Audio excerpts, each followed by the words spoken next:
ভারতের কাছে বাংলাদেশকে বন্ধক দিয়ে হাসিনা বলেছিল ভারতকে যা দিয়েছি ভারত তা আজীবন মনে রাখবে। আমরা শাপলা মার্কার কথা বলেছি, তারা ভুলভাবে সেটাকে জাতীয় প্রতীক বলে শাপলা যাতে আমরা না পাই সেই ক্যাম্পেইন শুরু করেছে।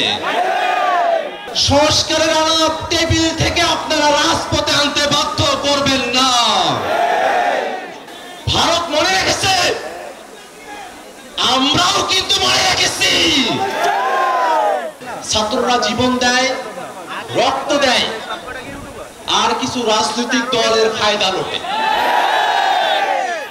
এবারও আন্দোলন হলো, ওরা চেয়েছিল আন্দোলনের পরে আমরা ঘরে ফিরে যাব, কিন্তু বাংলাদেশ রাষ্ট্রটাকে গড়ার যে স্বপ্ন আমাদের মধ্যে রয়েছে, বাংলাদেশ রাষ্ট্রটাকে গড়ার জন্য আমরা যখন রাজপথে ছড়িয়ে পড়েছি তখন তাদের মধ্যে ভয় ঢুকে গেছে।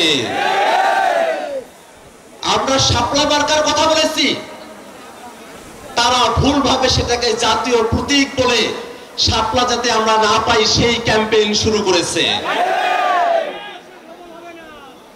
আমরা যখন বাংলাদেশের সংস্কারের কথা বলছি, বিচারের কথা বলছি, তারা তখন শুধু নির্বাচনের কথা বলছে। বাংলাদেশে যদি আগের হাসিনার সিস্টেমই থাকে, হাসিনার সংবিধানই থাকে, হাসিনার বিচার বিভাগই থাকে, হাসিনার প্রশাসনই থাকে, তাহলে আমাদের নতুন করে বাংলাদেশ গড়ার যে স্বপ্ন, সেই স্বপ্ন কি বাস্তবায়ন হবে? আমরা বলছি সংস্কারের আলাপ এখনো টেবিলে আছে। সংস্কারের আলাপ টেবিল থেকে আপনারা রাজপথে আনতে বাধ্য করবেন না। সংস্কারের আলাপ যদি আপনারা টেবিলের আলোচনায় সম্মত না হন, বাংলাদেশের মানুষ জুলাই অভ্যুত্থানে যেভাবে রাজপথে নেমে এসেছিল সংস্কারের দাবিতে, তার থেকেও বহুগুণে তারা রাজপথে নেমে আসবে ইনশাআল্লাহ। বাংলাদেশের মানুষেরা দীর্ঘ সময় ধরে স্বাধীনতা সার্বভৌমত্ব লড়াই করে এসেছে। বাংলাদেশে হাসিনা এমন এক শাসন কাঠামো তৈরি করেছিল, ভারতের কাছে বাংলাদেশকে বন্ধক দিয়ে হাসিনা বলেছিল ভারতকে যা দিয়েছি ভারত তা আজীবন মনে রাখবে। ভারত মনে রেখেছে, আমরাও কিন্তু মনে রেখেছি। বাংলাদেশের মানুষের উপরে সরাসরি গণহত্যা চালিয়ে শেখ হাসিনা ভারতে আশ্রয় দিয়েছে।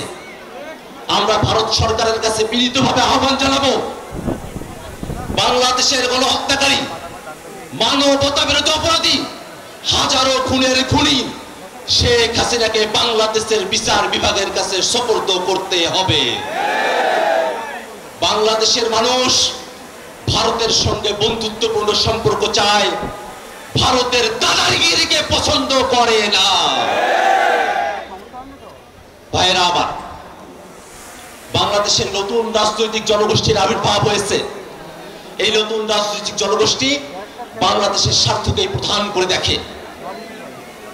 গোষ্ঠী স্বার্থ, ব্যক্তি স্বার্থ, ধর্মীয় স্বার্থ, সম্প্রদায়ের স্বার্থকে ভুলে গিয়ে বাংলাদেশ রাষ্ট্রকে নতুন করে গড়ার যে মিশন, সেই মিশনের সাথে যশোরের জাগরিকরা, যশোরের এনসিপির ভাইরা, যশোরের সাধারণ মানুষেরা, আপনারা কি নতুন বাংলাদেশ গড়ার এই মিশনের সঙ্গে যুক্ত আছেন? আমরা কিন্তু নতুন বন্দোবস্তের কথা বলেছি।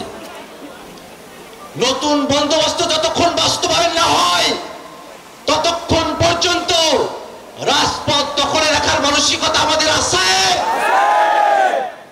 ভাইরা আমার, বাংলাদেশের মানুষেরা দীর্ঘ সময় ধরে নিষ্পেষণের মধ্য দিয়ে গিয়েছে। উন্নয়নের গল্পের কথা বলা হয়েছে, কিন্তু বাংলাদেশের প্রতিষ্ঠানগুলোকে পুনর্গঠিত হইতে দেওয়া হয় নাই।